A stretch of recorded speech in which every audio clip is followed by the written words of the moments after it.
Well, our condolences to the families of those who may have lost loved ones in that unfortunate incident. Yes, indeed. Our heart goes out to them. Reporters have been on ground. It's a rainy morning today, actually, and one of the reasons why coming in was a little delayed.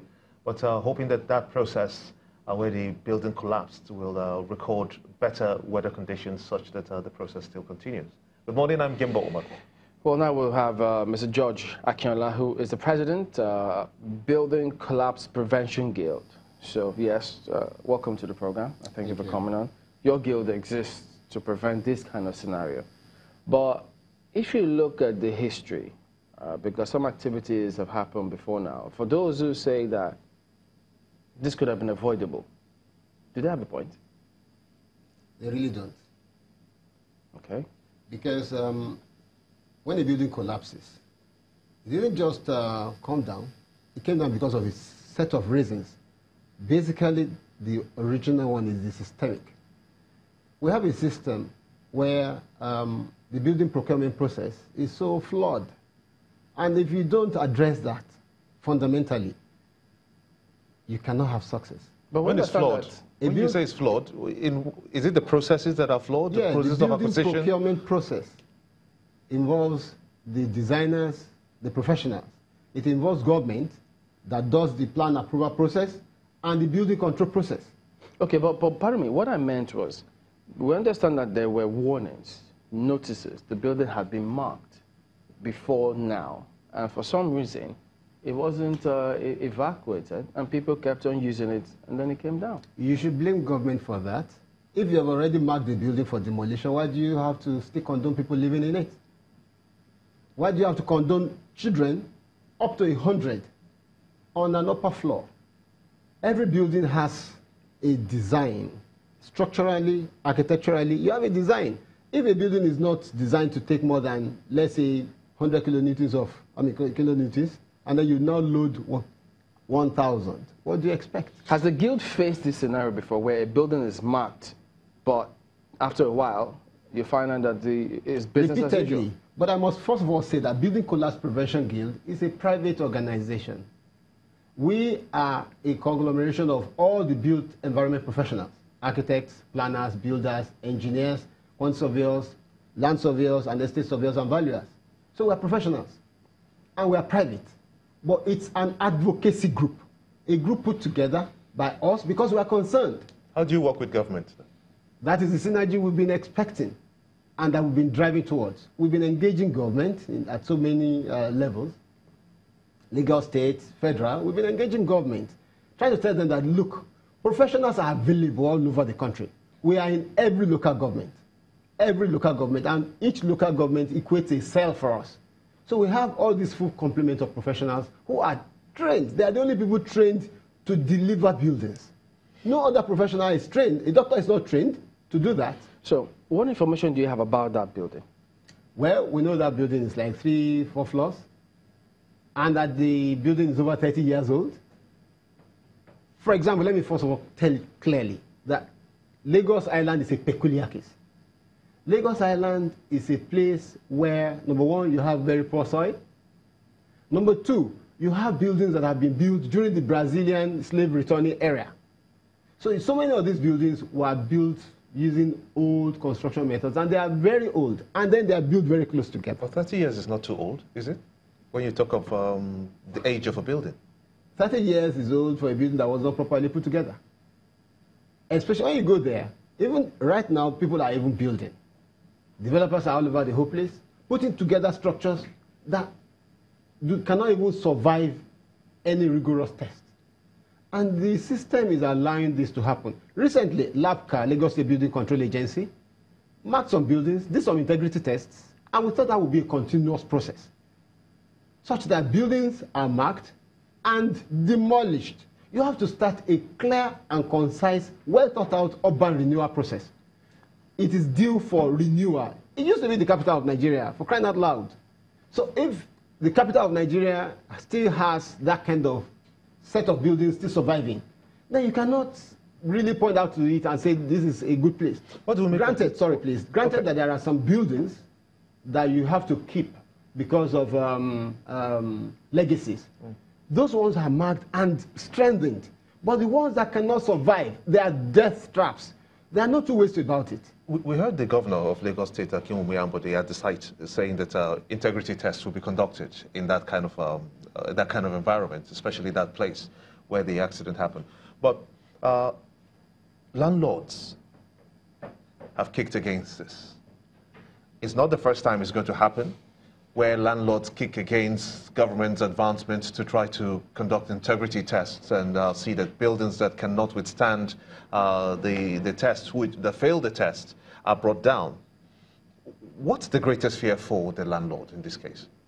Well, nobody wants to lose his or investment, but don't forget there is something called overriding public interest. And that's what government is there to provide and protect. Overriding public interest. If they want to build a bridge, don't they demolish houses? If they want to put up a building, you know, probably for government or whatever, that they do this. And you can always back it up with legislation. You can put a bill across to the house that this urban renewal of Lagos Island. Put a bill across, let the house pass it, it becomes legislation, it becomes law. You said that the soil is not strong in that place. How then do you bring in a replica of what we have in other climes, say in China, for instance, that they have high-rise buildings that can accommodate the middle-class people, if we have anything such as the middle class, but can accommodate as many people as possible, and the buildings can still withstand integrity tests and last up to 150 years. Can we get to that point with that kind of soil? Yes, you know, I told you about building procurement process. If you procure your building properly, we can build 150 floors and it will survive. If you don't procure it properly, it will crumble the next day. The soil of Lagos is peculiar to Lagos. But then there are structural engineers, there are geotechnical engineers that are trained to get the kind of structure that will, the kind of foundation that will can handle that kind of structure. So if the building procurement process is faulty, you will always be having this. Can the government build high-rise buildings for the masses? Of course not. Why? But then why hasn't they done that? We've not seen that. The professionals that are trained to procure buildings are not being patronized. Let's talk about something you raised the other time, Mr. Keller. You said the LAPCA and some other government agencies have the responsibility to conduct integrity tests on houses, and where the houses have the capacity to last, you know, they do the needful and all of that. And where they don't, they deem that the houses will not last, they are brought down. How many of that has ever happened? Well, during this present dispensation of this present DG of LAPCA, quite a number of houses were brought down in Lagos Island. There were outcries.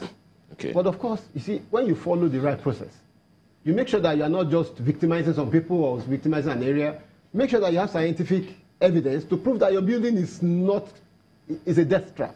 Nobody will have it. And then you should be ready to compensate. Now, this particular building, we are told, has been marked 3 times, according to, you know, neighbors, and they have been marked. This particular one on Massey Street has been marked 3 times. And once the people who mark it go, the owners come, paint it again. And how do we avoid such things? Because if that can happen to number 36 Massey Street, it means that there are other houses on that street or in that area. How do we ensure that this kind of thing doesn't happen again tomorrow or day after? Okay, first of all, the government and the government agencies, they need to do an audit of their professionals and the people that are, you know, enforcing whatever they have to. Secondly, they are overwhelmed. Who? Overwhelmed. Who is overwhelmed? The government agencies. They're not properly staffed. There are over 42,000 buildings coming up in Lagos State every year. So you don't have enough staff. And that's why we keep telling government and its agencies at the federal and the state levels and the local government levels that the professionals, and not all of us are 100% busy. The professionals are there at every nook and cranny of the country.